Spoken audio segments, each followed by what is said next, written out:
Pour le meilleur et pour le pire, c'est ce qu'on me reproche de ne pas respecter.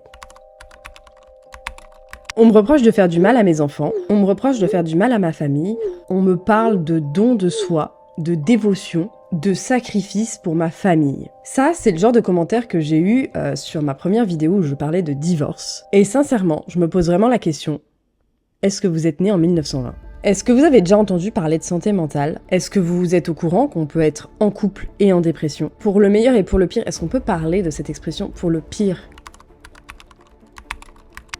Qu'est-ce que ça concerne le pire ? Pour moi, le pire, ce serait que mon conjoint ait un cancer, qui ne s'épanouisse pas dans son travail, qui soit en dépression, mais avec quelque chose qui n'a rien à voir avec ma personne. Pour le pire, pour moi, c'est vraiment des événements indépendants de la volonté de notre partenaire. Pour moi, le pire, c'est pas ce que notre partenaire pourrait nous faire subir. D'ailleurs, est-ce qu'on ne jure-t-on pas fidélité quand on se marie ? Non, je sais pas, hein, j'aborde un sujet un petit peu particulier.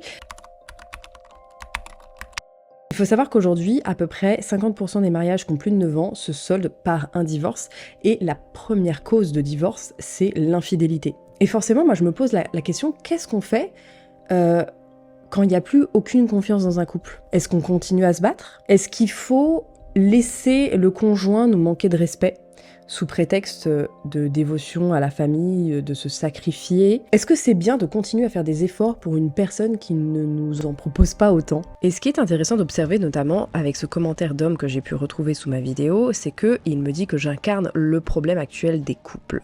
Sauf que lorsqu'on regarde effectivement son champ lexical, comme l'a très bien souligné une de mes abonnées, c'est que pour lui, les relations, en fait, le champ lexical dont il va se servir pour parler de ses relations, c'est un champ lexical relié à la guerre. Il utilise des mots très forts comme se battre, radical, échec, véritable amour, la mort, le combat. Mais sincèrement, moi j'ai pas envie que mes relations ressemblent à une bataille sans fin.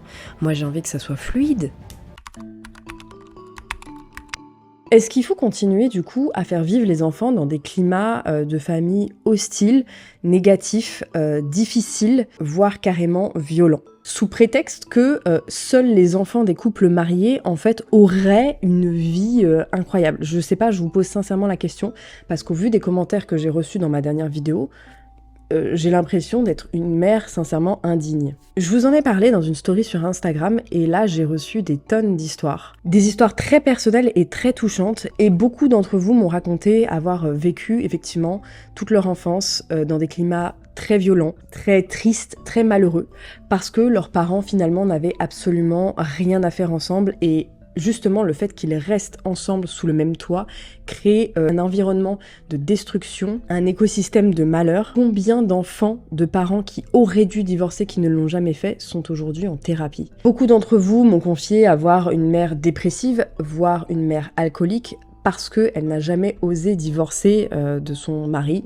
Et en fait, mine de rien, il y a beaucoup d'enfants, dont moi-même, qui ont été soulagés de voir leurs parents divorcer. Et ça, je pense qu'il y a beaucoup de personnes qui ne l'entendent pas du tout de cet ordre-là. Parce que, en fait, quand tu évolues dans un cadre de violence, que ce soit verbale ou physique, toute la journée pour la moindre bricole, en fait, la moindre petite contrariété peut faire éclater de violentes disputes. Est-ce que vous pensez sincèrement que ça, c'est un environnement sain pour des enfants dans lesquels évoluer ? Je vais t'avouer un truc, il y a quelques années, ma grand-mère était à l'hôpital parce que son état de santé était extrêmement dégradé et qu'elle nécessitait des soins.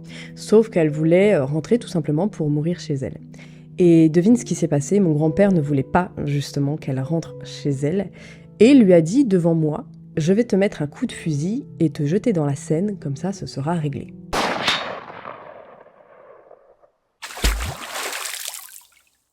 On se doute que, effectivement, les mots ont peut-être dépassé les pensées, mais combien de couples ont expérimenté des violences verbales pareilles ? Finalement, il y en a énormément. J'ai reçu pas mal de messages en fait, que ce soit en message privé ou en commentaire sous ma dernière vidéo, sur la culpabilisation des femmes qui demandent le divorce ou qui souhaitent divorcer parce qu'effectivement, dans 70% des cas, c'est les femmes qui demandent le divorce. C'est pas pourquoi on rejette toujours cette faute sur la femme parce que fondamentalement, c'est... Je pense la plupart du temps quand il y a des séparations comme ça, entre guillemets, comme quand il y a un cocon familial, c'est dû à un ras-le-bol, c'est dû à une non-évolution. De parler forcément de tromperie, d'infidélité. Ça, typiquement, c'est un manque de respect incroyable. Je comprends pas pourquoi aujourd'hui on est encore en droit de trouver des excuses à ces messieurs pour leur infidélité, alors que fondamentalement, ils nous jurent fidélité lors du mariage. En fait, je me rends compte à quel point, lorsque la femme ne te dit pas pourquoi elle divorce, à quel point elle est culpabilisée. En gros, c'est forcément de sa faute à elle si elle ne te donne pas la raison pour laquelle elle a divorcé. Et ça, je trouve ça terriblement choquant, encore en 2023. En fait, quand je vois les histoires que vous me racontez, quand je vois les raisons de vos divorces, la plupart du temps, ce sont des infidélités, des manques de respect. Il faut savoir que dans les infidélités, il y a des histoires de MST, IST. Donc, en fait, ça va beaucoup plus loin des IST qui peuvent causer l'infertilité.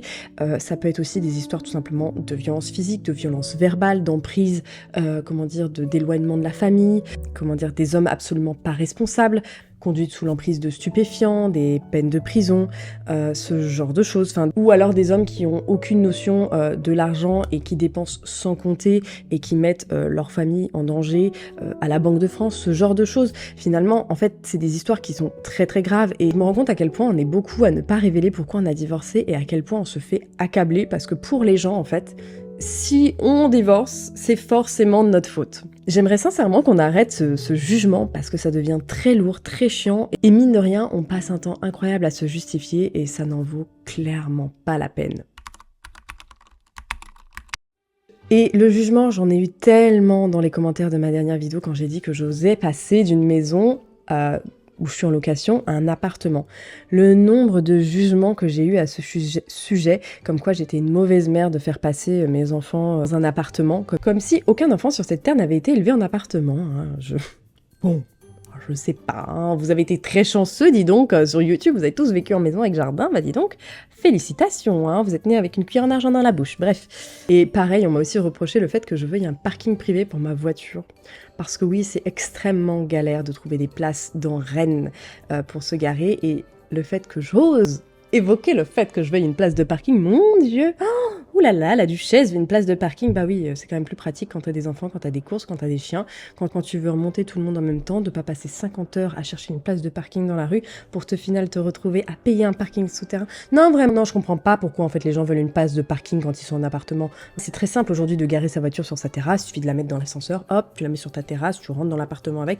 Non, vraiment, c'est d'une simplicité sans nom. Je comprends même pas d'ailleurs pourquoi la moitié des immeubles maintenant sont désormais construits directement avec des parkings en dessous, hein. D'ailleurs, voilà, hein. Les caves ne sont absolument plus utiles, désormais on met des parkings. Vraiment, vous en êtes arrivé à là à critiquer une meuf parce qu'elle veut un appartement avec une place de parking privative. Waouh! Vous ennuyez dans votre vie? Et donc la maman indigne, là, elle veut déménager dans un appartement. Sauf que la normalité, en général, lorsqu'on déménage, c'est forcément de déménager et tu passes à plus grand. En général, tu fais plus petit à plus grand. Sauf que dans le cas d'un divorce, bah souvent pour la femme, c'est rarement le cas, hein. Oui, vous allez me dire, non mais Gabi, tu misandres, tu... Non. Moi, je vous le dis, j'ai beaucoup moins de privilèges que mon ex-conjoint. Non, souvent les hommes ont des appartements plus grands parce qu'ils ont plus de possibilités financières, parce qu'ils gagnent plus, hein. C'est aussi une raison de ce pourquoi on prête plus facilement un homme, parce que bah, tout simplement les salaires ne sont pas forcément égaux, tout simplement. Et donc la question qui se pose actuellement, c'est comment je vais passer d'un 135 mètres carrés à un 65 mètres carrés avec tous les meubles, parce qu'il y en a du meuble, hein, ici, là, derrière.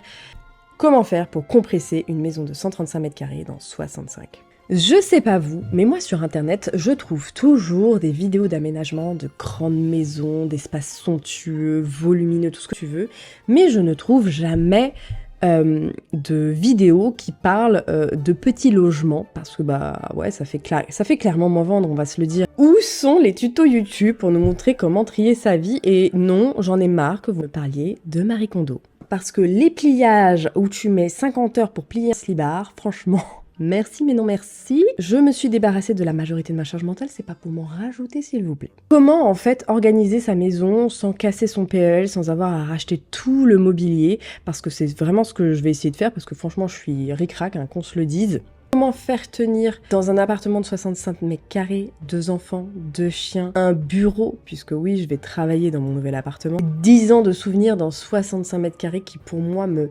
paraissent tellement petits, tellement inexploitables. Et surtout, Vous me l'avez demandé, sans cave, bah oui, sinon c'est pas drôle. Sincèrement, j'arrivais pas à me projeter. J'arrivais pas du tout à me projeter, me dire mais quel meuble, comment je m'organise, comment je fais dans ma maison. Parce que une fois que je vais être dedans, une fois que mes meubles vont être dedans, je ne vais pas pouvoir les déplacer, je vais pas pouvoir m'amuser à déplacer une armoire de 2,30 m de haut. Comment se projeter dans ces conditions ? On va jouer aux Sims, mais pas vraiment comme tu le penses. J'ai découvert ce site Cozy Casa qui te permet gratuitement, et ça entièrement, de modéliser ton appartement, les pièces de ta maison, et surtout de pouvoir mettre des meubles aux bonnes échelles, aux bonnes mesures.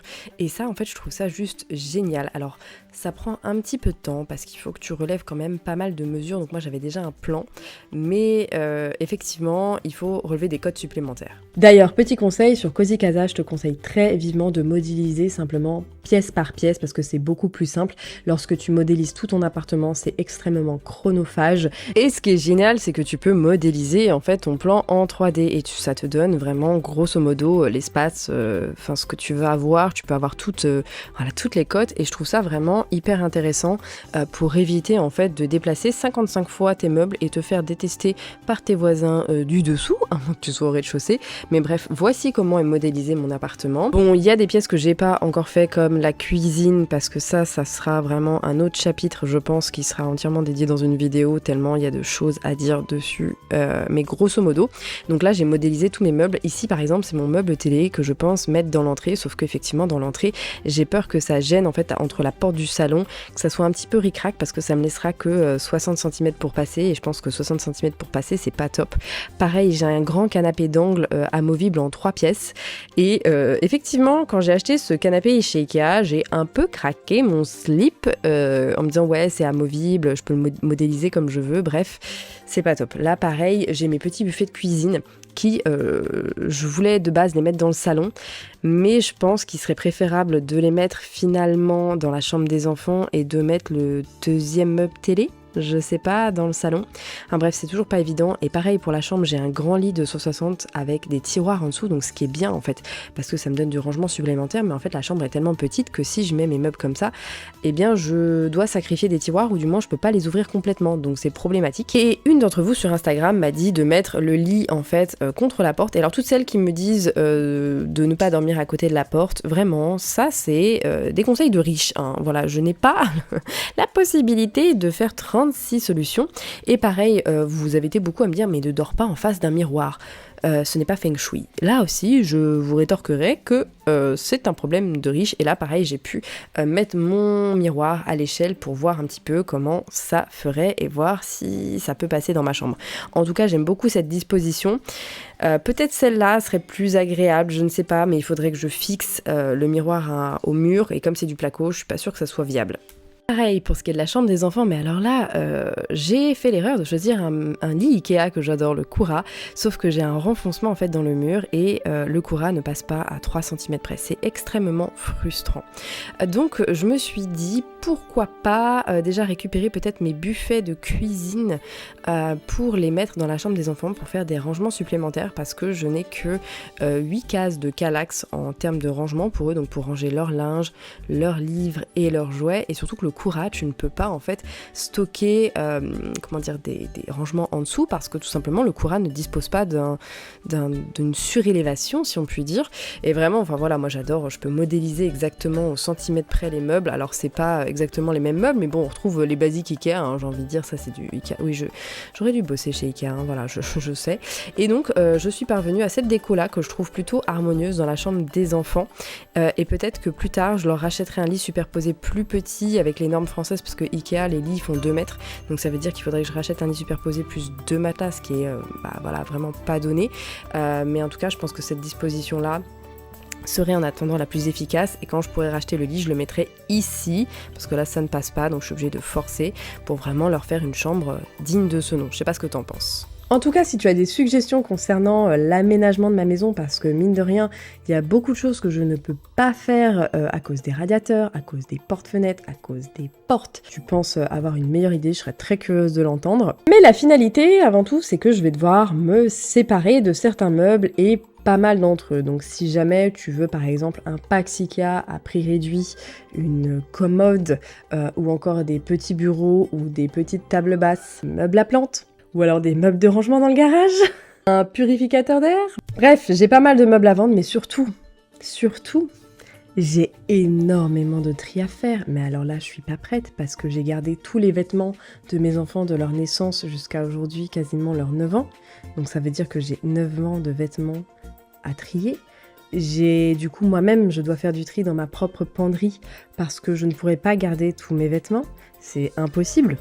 Vraiment, je vais devoir vendre beaucoup de choses. Alors, cette session de tri me paraît honnêtement totalement insurmontable. Je sais pas si t'es pareil, si t'as tendance à accumuler énormément de choses, et quand je vois en fait tout ce que j'ai accumulé pendant cette dizaine d'années, et en fait tous les souvenirs aussi que ça représente, parce que c'est ça en fait, c'est ce pourquoi on garde finalement autant de choses, on se dit ça pourrait servir, et je pense que dans la prochaine vidéo, on va essayer du coup de parler de tout ça, de tout ce qu'on a tendance à accumuler dans une maison, et je vais m'essayer au minimalisme. J'espère que t'as aimé cette vidéo, n'hésite pas à liker, commenter, et à partager cette vidéo à ta copine qui a peut-être peur de divorcer.